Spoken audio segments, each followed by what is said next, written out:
I don't know which one is which. Should I look into the camera or should I just look? Okay. Hello guys, welcome back to my channel. This is your girl Grace Jones, GH Crochets, and it's another crochet talk session. So I've had two so far. I get a lot of questions on my Instagram, on my TikTok, on my YouTube, so I always create crochet talk sessions so that I get to cover all that. So yeah. So first and foremost, I'm going to be introducing my pages. This is my Instagram page, GH Crochet Uganda. This is my personal page at Grace Jones, and this is my TikTok, GH Crochet, and this is my YouTube channel. Please subscribe and like and comment. So the thing I'm going to talk about today a lot is color blends. People ask me how I get to blend my colors. I can't say I'm really good with it, because sometimes I blend colors and I'm like, oh, what was I thinking? It's messed up. But I usually consider a lot of things.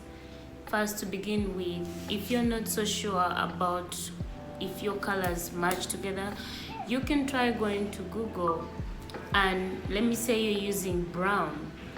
Go to Google, search which colors blend perfectly with brown. I would think most earth tone colors would go with brown.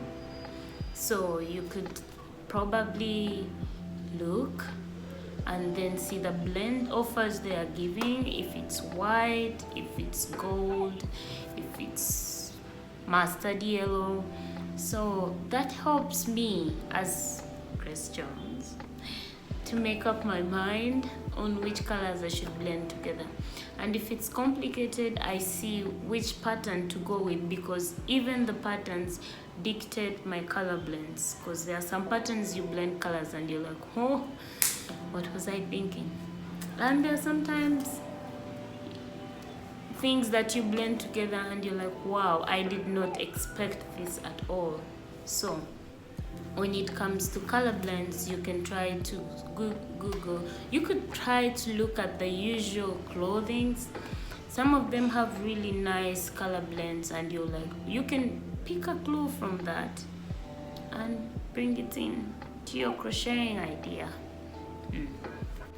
This is something else. People come in my inbox asking me about how I edit. Which apps do I use for my YouTube? Which apps do I use for my reels, for my short videos? First of all, I would say it's also how you record. Because if I'm going to record and then I just do a plain record, it's going to be hard to put in those nice transitions, especially for your reels.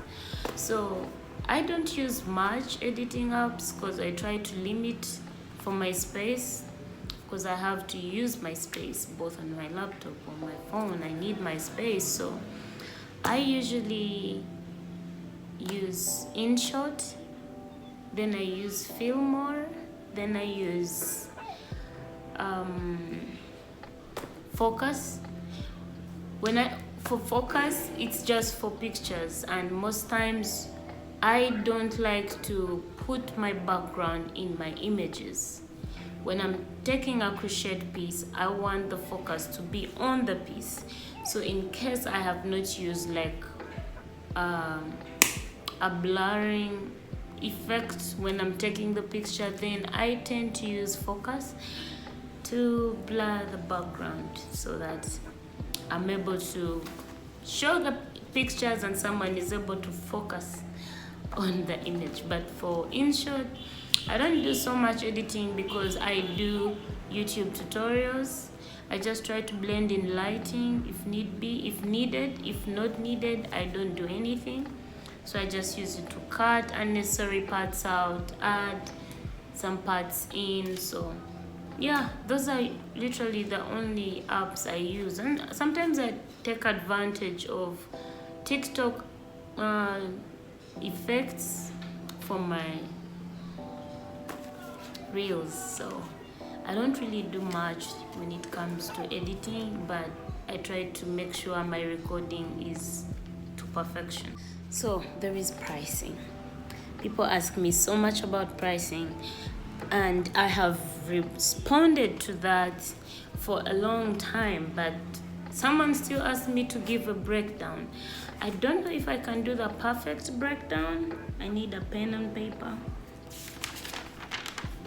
So when I'm pricing my pieces, first of all, consider the price of the yarn. Price of the yarn, consider the transportation of that yarn, then consider the time you've invested in making that piece, how big that piece is, how long it's going to take you, and the creation that you've put in. That's your creativity. It has to be paid for. And up to the delivery. So if I put together, let me say I've made a mesh cover up, and I look like I see I have bought 10 balls of yarn, and I have paid like 20,000 Ugandan shillings, or I've paid like $10 or okay, let me say $7 to $8 for delivery.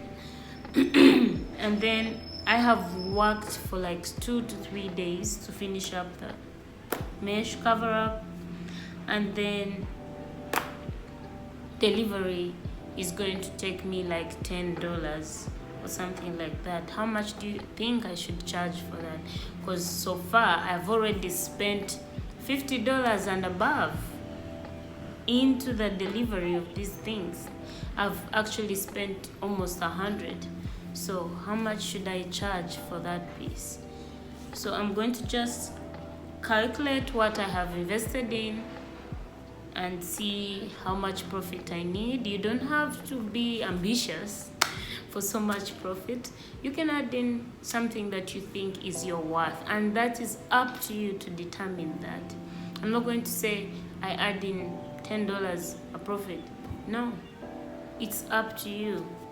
How much do you think your creativity should be paid for?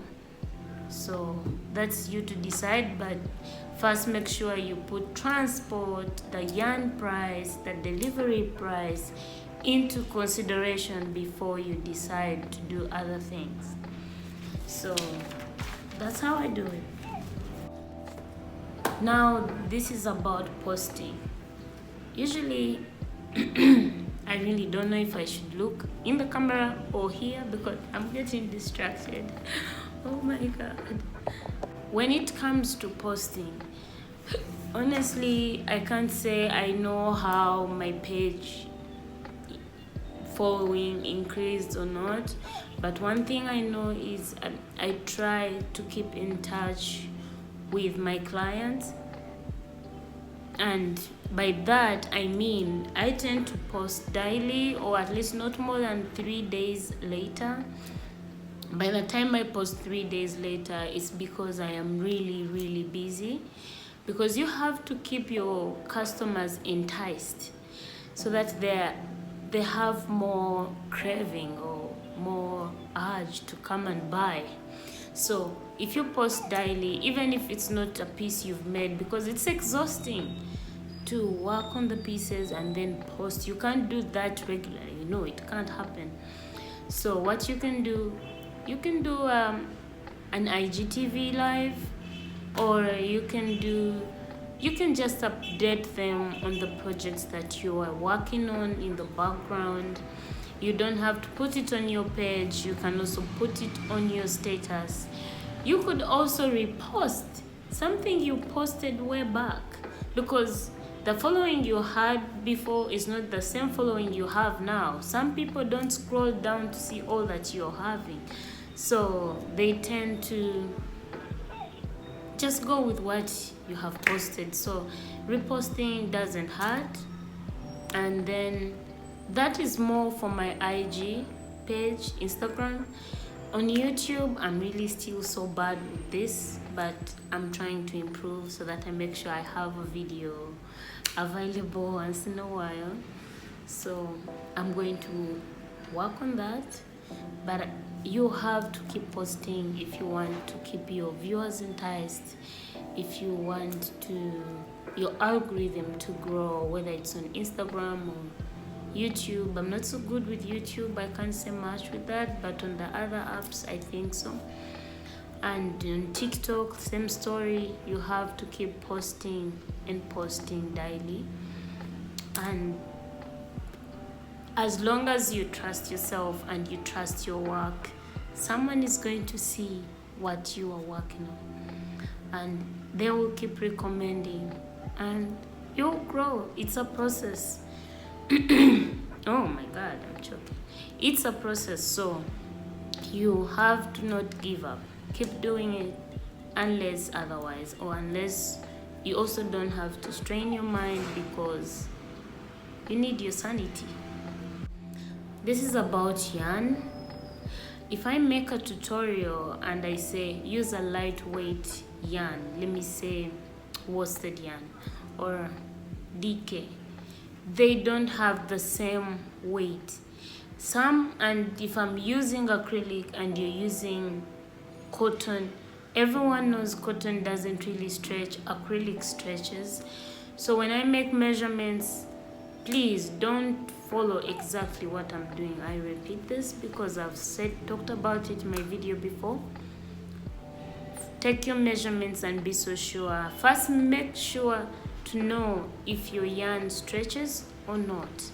That's going to help you. And if you're using a thick yarn, and let me say the tutorial is about the person is using a thin yarn, then you have to know that you're not going to take the exact measurements, because the fact that you're using a thick yarn, that has already changed the measurements and probably even the final product's look. So you have to be so sure about that, because sometimes you get someone and they're like, oh, my piece is looking a little bit different, when actually they're using a different yarn type. I don't mind if someone comes in my inbox and asks me about it. I will make sure to respond and help out. If you tell me, oh, I have a thick yarn, but I want to use it for maybe this dress, what should I do? I will not fail to recommend to you what to do. So yeah. Finally, I am the one who is requesting for help this time around. So I have a lot of people who have been requesting for my patterns. I have tried to write patterns. I have a lot of people who need written patterns, but honestly, it's not wrong to accept, but I don't know if I am doing it right. That's why I failed to post. My Etsy shop is available, but with no pattern at the moment, because I'm trying to perfect those that I'm already working on, but I don't know if I'm doing it right. So if you have a procedure that you follow, please, I don't mind if you go on my IG and inbox me about it, or write it in a comment, like give me the process you follow, what you do, so that I also chip into the trend. So yeah, I'll be really, really, really grateful. Meanwhile, I'm just I don't think I worked on this wrap right, but I will survive. I have a video uploading soon, so please check it out. It's just going to be the video just next after this, so please go watch it and work with me. I like it.